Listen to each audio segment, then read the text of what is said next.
আপনারা কখনো লাশ গোসল করাইছেন? মানুষ যখন মারা যায় তখন তাকে দাফন করার আগে বেশ কিছু কাজ করতে হয়, অনেকগুলো নিয়ম আছে। তার মধ্যে একটা কাজ হলো মৃতদেহকে গোসল করানো, এবং এই গোসল করানোর কিছু নির্দিষ্ট নিয়ম আছে। যেমন মনে করেন লাশকে বসাতে হয়, পাশ ফিরাতে হয়, তারপর লাশের পেটে চাপ দিতে হয় আস্তে আস্তে, যাতে করে তার দেহের ভেতরে যে ময়লা আবর্জনা আছে সেটা যেন বের হয়ে যায়। যে ময়লা আবর্জনা আমাদের সবার দেহের মধ্যেই আছে। এবং যারা অনেক লাশ গোসল করাইছে তাদের সাথে কথা বললে আপনি অনেক কথা শুনবেন। যেমন ধরেন, অনেক মানুষ মারা যায় পেটের অসুখ নিয়ে, অনেক মানুষ মারা যায় লিভারের সমস্যা থাকে, পাকস্থলীর সমস্যা থাকে, ক্যান্সারের সমস্যা থাকে। এরকম মানুষকে যখন গোসল করানো হয়, যখন পেটে চাপ দেওয়া হয়, তখন শুধু আবর্জনা বের হয় না, পুজ বের হয়, রক্ত বের হয়। অনেক সময় শরীরের ভেতরে যে অঙ্গ ছিল লিভার, এটা গলে বের হয়ে আসে।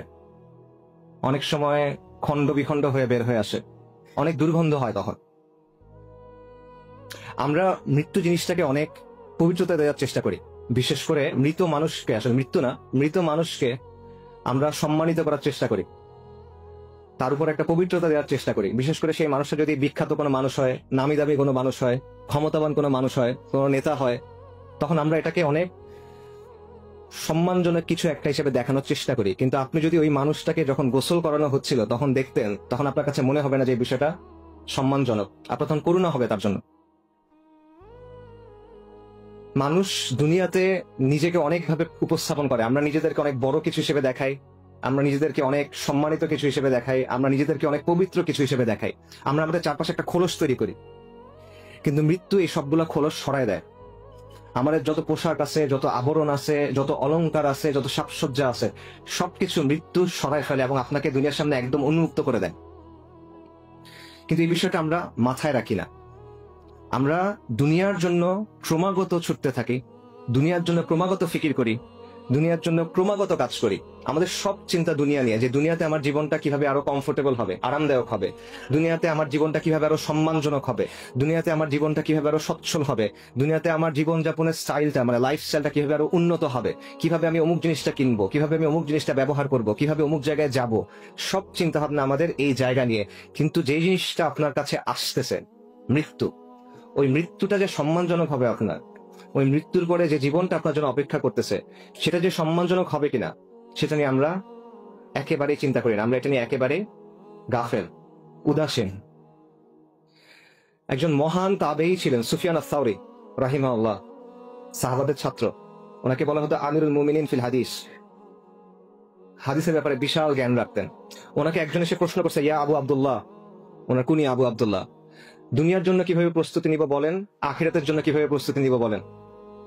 সুফিয়ান সাওরী বলছেন, দুনিয়াতে যে পরিমাণ সময় থাকবা সেটা অনুযায়ী দুনিয়ার জন্য কাজ করো, আখিরাতে যে পরিমাণ সময় থাকবা সেটা অনুযায়ী আখিরাতের জন্য কাজ করো। দুনিয়াতে কতদিন থাকবেন বলেন?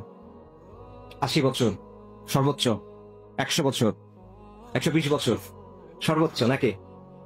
আখিরাতে কতদিন থাকবেন? 1000 বছর, 10,000 বছর, 1,00,000 বছর, চিরন্তন, চিরস্থায়ী, খালিদিনা ফিহা আবাদা। দুনিয়ার জীবন হলো ক্ষণস্থায়ী, আখিরাতের জীবন হলো চিরস্থায়ী। কিন্তু আমরা আখিরাতের জীবনটা নিয়ে চিন্তা করি না।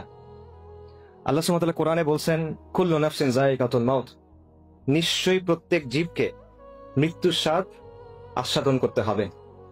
ওয়া ইন্নামা তুওয়াফফুনা উজুরাকুম ইয়াউমাল কিয়ামা, এবং কিয়ামতের দিন তোমাদেরকে তোমাদের যে প্রতিফল, যে কর্মফল, সেটা পরিপূর্ণভাবে বুঝাই দেওয়া হবে। ফামান যুহজিহা আনিন নারি ওয়া উদখিলাল জান্নাতা ফাকাদ ফাজ, যাকে আগুন থেকে রক্ষা করা হবে এবং জান্নাতে প্রবেশ করানো হবে, সে হলো সফল। ওয়ামাল হায়াতুদ দুনিয়া ইল্লা মাতাউল গুরুর, এই দুনিয়ার জীবন হলো ছলনাময় ভোগ, ছলনা, প্রতারণাময় একটা ভোগ, এটা ছাড়া কিছুই না। সূরা আলে ইমরানের আয়াত। এই একটা আয়াতে আল্লাহ আযজা ওয়া জাল আমাদের এই দুনিয়ার সব বাস্তবতা, সব মৌলিক প্রশ্নের উত্তর দিয়ে দিয়েছেন। যে বিষয় নিয়ে আমাদের এত পেরেশানি, যে বিষয় নিয়ে আমাদের এত ছোটাছুটি, যে বিষয় নিয়ে আমাদের এত চিন্তা, এত কষ্ট, সবকিছুর আসল মূল্যটা কত, এই সবকিছুর পরে কি অপেক্ষা করতেছে, দুনিয়ার সফলতা কি, ব্যর্থতা কি, এরপরে আমাদের জন্য কি অপেক্ষা করতেছে। এবং এর পরের আয়াতে আল্লাহ সুবহানাহু ওয়া তাআলা বলতেছেন, লাতুবলাউন্না ফি আমওয়ালিকুম ওয়া আনফুসিকুম, নিশ্চয়ই তোমাদেরকে তোমাদের জান এবং মালের ব্যাপারে পরীক্ষা করা হবে। দেখেন, আমাদের জীবনের মধ্যে নিশ্চিত জিনিসপত্র কিছু নাই, সবকিছু অনিশ্চিত। যে বিষয়গুলো নিয়ে আপনি সকাল থেকে ঘুমানোর আগ পর্যন্ত চিন্তা করেন, ইভেন ঘুমানোর সময় যেগুলো নিয়ে স্বপ্ন দেখেন, কোনোটার মধ্যে কোনো নিশ্চয়তা নাই। আমাদের উপার্জন, আমাদের পড়াশোনার রেজাল্ট, পরিবারে কি হবে, বাচ্চার কি হবে, সন্তানের কি হবে, স্ত্রীর কি হবে, পিতামাতার কি হবে, দুনিয়াবি যত চিন্তা আছে, যা কিছু নিয়ে আমরা চিন্তা করতেছি, কোনোটার মধ্যে কোনো নিশ্চয়তা নাই, নিশ্চিতভাবে জানার সুযোগ নাই। একটা মাত্র জিনিস নিশ্চিত, সেটা হলো মৃত্যু। কিন্তু এই মৃত্যু নিয়ে আমরা চিন্তা করি না। এই জিনিসটাতে কিভাবে ব্যাখ্যা করবেন?